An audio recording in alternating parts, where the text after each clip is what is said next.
సుమన్ టీవీలో మీ business promotions కోసం ఈ కింది నెంబర్ను సంప్రదించగలరు.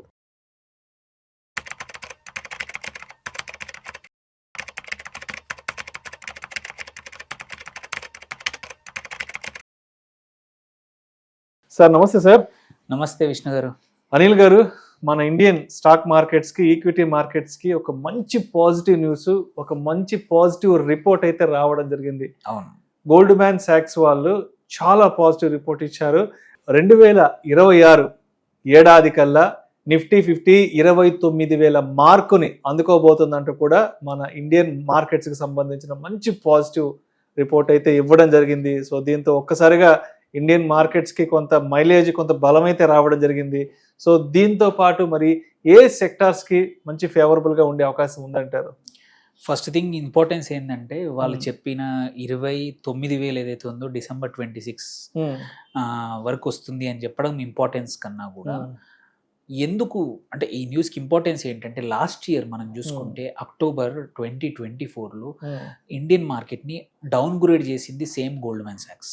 ఓకే, దాని ఫలితం చూడండి, దాని ఫలితమే ఉండొచ్చు, వేరే రీజన్స్ వల్ల వాళ్ళు డౌన్ గ్రేడ్ చేయడం కూడా యూజువల్లీ చాలా రీజన్స్ ఉంటాయి. ఆ రీజన్స్ వల్లనే అనుకోండి వాళ్ళు ముందే ప్రెడిక్ట్ చేశారు. దాని తగ్గట్టే last 1 year markets more or less 3-4% కన్నా ఎక్కువగా ఇవ్వలేదు.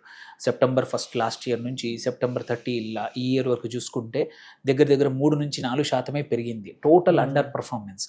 వేరే ప్రపంచంలో అన్ని మార్కెట్స్ని చూసుకుంటే మన మార్కెట్ చూసుకుంటే టోటలీ అండర్ పర్ఫార్మెన్స్. వేరేవన్నీ కూడా one of the lifetime high. US markets lifetime high hit అయ్యాయి. చైనా 10 years తర్వాత వండర్ఫుల్ ఇయర్. వేరే మార్కెట్స్ కూడా వండర్ఫుల్ ఇచ్చాయి. బట్ మన దగ్గరకు వచ్చే వరకు మాత్రం వీళ్ళు ప్రెడిక్ట్ చేసినట్టే, డౌన్ గ్రేడ్ చేసినట్టే ఒక 1 year బాగా చేయలేదు.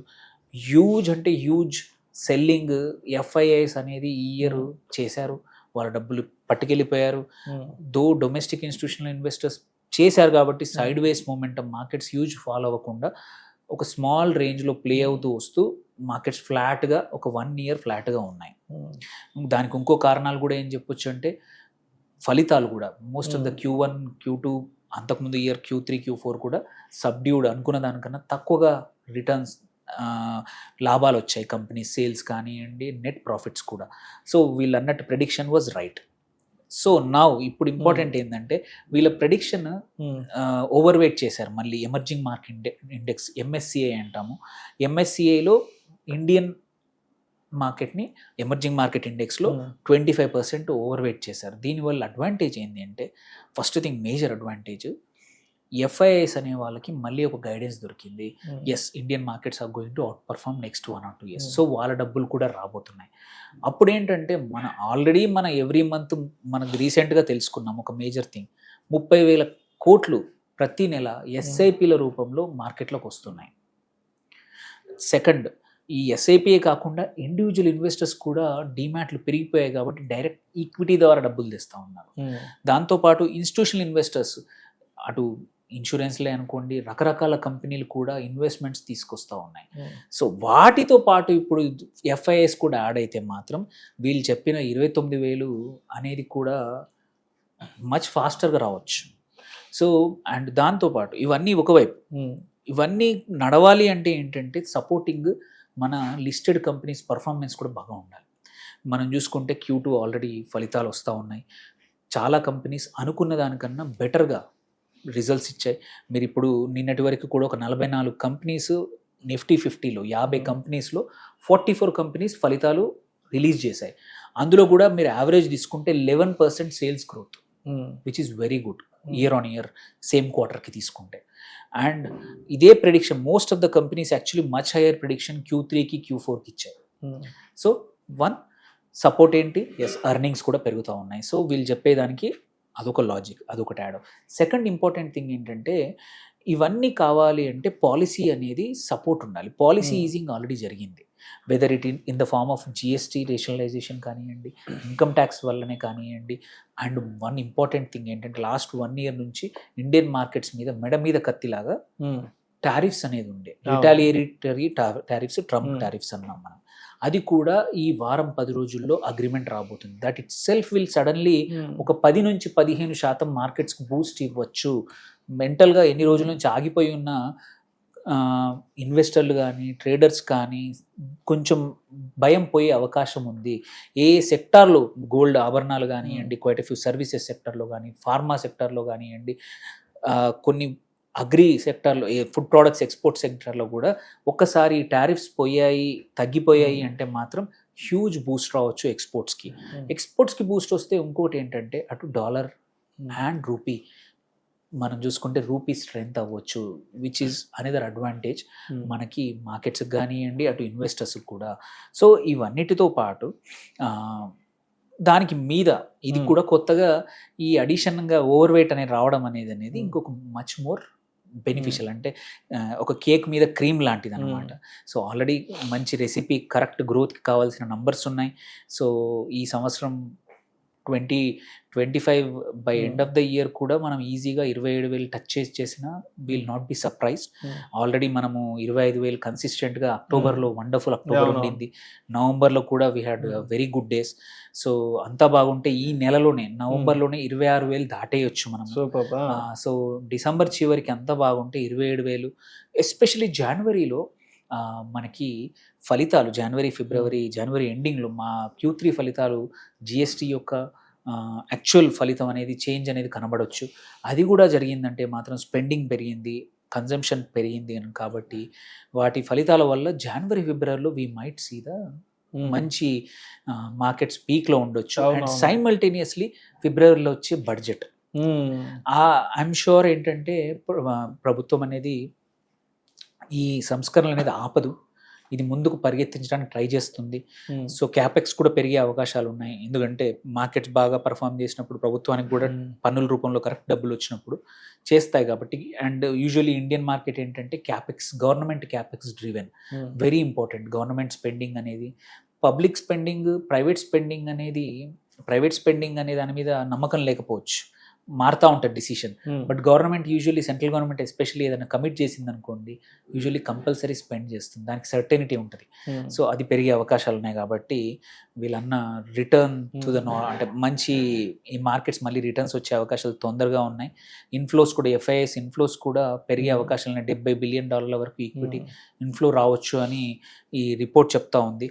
అండ్ దాంతోపాటు పాలసీ సపోర్ట్ RBI కూడా నియర్లీ 1% ఇంట్రెస్ట్ రేట్స్ తగ్గించింది, ఇంకా తగ్గించే అవకాశాలని అంతా బాగుంటాయి. సో ఈ లెక్కన చూసుకుంటే ఏంటంటే markets will do good. Then ఇప్పుడు మీరు అడిగిన క్వశ్చన్ ఏంటంటే ఏ సెక్టార్లు బాగా రాబోతున్నాయి అనేది చాలా important. First thing obviously financial sector అండి. అది మన financial services is the key మన ఇప్పుడున్న కరెంట్ ఉన్న ఎకానమీకి. ఇక్కడ మాత్రం ఈ డీరెగ్యులేషన్, GST ఇవన్నీ వల్ల ఈజీగా 15% రైజ్ అనేది ఇయర్ ఆన్ ఇయర్ ఫైనాన్షియల్ సెక్టర్లో ఈజీగా రావచ్చు. హౌ మచ్ ఈ రైజ్ అనేది స్టాక్ మార్కెట్ పర్ఫార్మెన్స్ అనేది డిపెండ్స్, బట్ ఇదే 15 ఉందంటే యూజువల్లీ ఎక్కువగానే ఉంటుంది. సో ఆ సెక్టర్లో ఎవరికైనా డబ్బులు మంచిగా ఇన్వెస్ట్ చేయాలనుకుంటే మాత్రం financial services is wonderful sector, followed by consumer sectors. ఎందుకంటే కన్జంప్షన్ పెరిగింది, GST తగ్గడం వల్ల కానివ్వండి, అటు ఇంట్రెస్ట్ రేట్స్ తగ్గడం వల్ల కానివ్వండి, అండ్ ఇవన్నింటి వల్ల అడ్వాంటేజెస్ వల్ల కూడా చూసుకుంటే స్టేపుల్స్ ఫుడ్ విషయాల్లో కానీ, ఆటో ఆల్రెడీ చూసాం, ఆటో సేల్స్ హ్యూజ్గా పెరిగాయి. అండ్ కన్జ్యూమర్ డ్యూరబుల్స్, ఈ sector will be second biggest sector. Third defence, మనం చూస్తున్నాం డిఫెన్స్ ఎక్స్పోర్ట్స్ పెరిగాయి post operation Sindoor. So many companies డిఫెన్స్లో ఎంటర్ అయ్యాయి and we're exporting also. So అదొక third sector. And fourth important also oil marketing companies. వాటిని కూడా last 1 year Russia నుంచి oil కొనడం వల్ల ప్రాఫిట్స్ మంచిగా పెరిగాయి. అండ్ గవర్నమెంట్ కూడా మోరార్లెస్ తీసేసింది, ఉంది రెగ్యులేషన్ కొంచెమే ఉంది. అండ్ న్యూ ఎకానమీ ఆపర్చునిటీస్ ఏంటంటే ఎనర్జీ సెక్టర్లో కానీ, డిజిటల్ ప్లాట్ఫామ్, ఎలక్ట్రిసిటీ కంపెనీస్ ఉన్నాయి, క్వైట్ ఫ్యూ కంపెనీస్. అండ్ కొత్తగా డిఫెన్స్ టెక్నాలజీలో లాట్ ఆఫ్ కంపెనీస్ ఉన్నాయి. And also semiconductor centre. ఈ సెక్టార్స్లో చాలా ఆపర్చునిటీస్ ఈ 1.5 yearలో పెరగబోతున్నాయి ఇన్వెస్ట్ చేయాలనుకుంటే. సో గవర్నమెంట్ రెడీగా ఉంది, ఇట్లాంటి ఏజెన్సీస్ రెడీగా ఉన్నాయి, companies are doing. It's only investors అంటే ఎవరైతే మనం పెట్టుబడి పెట్టి మనకు 4 డబ్బులు సంపాదించుకోవాలనుకుంటే కొంచెం మంచిగా రీసెర్చ్ చేసుకొని మంచి కంపెనీస్లో ఇన్వెస్ట్ చేసుకొని, ఇన్ని రోజులు మీరు ఆల్రెడీ ఇన్వెస్ట్ చేసిన డబ్బులు తీయకుండా పర్ఫామ్ చేయకపోతే మంచి సెక్టర్లో కొద్దిమంది ఏంటంటే కరెక్ట్ చోట పెట్టరు. సో అలాంటి వాళ్ళు చాలామంది డబ్బులు లంసం రెడీగా ఉన్నాయి, it is good time, don't wait. మళ్ళీ ఇంకో మార్కెట్ ఫాల్ అవుతుంది అనేది మాత్రం అవకాశం దొరకదు. ఒక్కసారి ఇండియా యుఎస్ ట్రేడ్ డీల్ అవుతే మాత్రం వీల్ మైట్ నాట్ సీ, ఇన్ని రోజుల నుంచి మనం అంటాం చూసాడు మార్కెట్ పడిపోయినప్పుడు కొనాలనేది, అట్లాంటి సిచ్యువేషన్ వెనకాల పోయిందని అనుకుంటాను. నిన్న మొన్న నాకు వచ్చిన కాల్స్ అదే చెప్పాను, సార్ నా దగ్గర లంసం ఉంది, ఏం చేయాలంటే ఇన్వెస్ట్. నెక్స్ట్ గోల్డెన్ పీరియడ్ రాబోతుంది, మళ్ళీ ఒక 1 or 2 years of wonderful equity cycle రాబోతోంది. అండ్ ఇది మనం చెప్పట్లేదు, అందరూ చెప్తున్నారు, డేటా ఇస్ ఇది ఎవరో ఒపీనియన్ కాదు. సో ఇన్వెస్టర్స్ ఇప్పుడు మంచి టైం రాబోతా ఉంది. It is only in our hands. అంటే గోల్డ్మెన్ సాక్స్ వాళ్ళు ఇచ్చిన రిపోర్ట్ని బట్టి ఏమర్థం అవుతుందంటే 2024-25లో పోగొట్టుకున్నదంతా 26 నుంచి పూర్తి స్థాయిలో రిటర్న్స్ రూపంలో రాబట్టుకోవచ్చు. మార్కెట్లకు ఇంకా ఎదురు లేదు. ఇంకొక ఇంపార్టెంట్ థింగ్ ఏంటంటే, మనం recent gold and silver rally చూసినప్పుడు చాలా మంది ఫియర్ ఆఫ్ మిస్సింగ్ అవుట్, అంటే మిస్ అయ్యాం అనుకుంటారు. ఎప్పుడైనా సరే ఒక యాసెట్ ఎక్స్పెన్సివ్ ఉన్నప్పుడు ఏంటంటే నెక్స్ట్ సైకిల్ ఏదైతే బాగా పర్ఫామ్ చేయని దగ్గర పెట్టమంటాం. లాస్ట్ 1 year వాజ్ పర్ఫామ్ చేయని యాసెట్ ఈక్విటీ. ఇప్పుడు ఈక్విటీకి టైం రాబోతా ఉంది. ఇప్పుడు గోల్డ్లో పెట్టే కన్నా కూడా ఇది గుడ్ టైం, ఎందుకంటే ఇక్కడ నుంచి న్యూ బేసిస్ ఆల్రెడీ ఫామ్ అయింది. ఇక్కడ నుంచి మార్కెట్స్ ముందుకే వెళ్తాయి కానీ తక్కువకు రావు. సో ఈ ర్యాలీ మిస్ కావద్దు. ఇన్వెస్టర్స్ ఇన్వెస్ట్ చేసుకుంటే ఏంటంటే అక్కడ మీరు ఎక్కడో లైన్లో నిలబడి గోల్డ్ సిల్వర్ కొనాల్సిన అవసరం లేదు. మంచి ఇంట్లో ఉండి మీకు మ్యూచువల్ ఫండ్స్ అంటే మ్యూచువల్ ఫండ్, ఈటీఎఫ్లు అయితే ఈటీఎఫ్లు, స్టాక్స్లో అయితే స్టాక్స్ తెలిస్తే సొంతగా, లేకపోతే ఒక అడ్వైజర్తో మాట్లాడి ఇప్పుడు ఇన్వెస్ట్ చేయండి, మంచి లాభాలు. Right sir. Thank you sir. Thank you so much Anil గారు.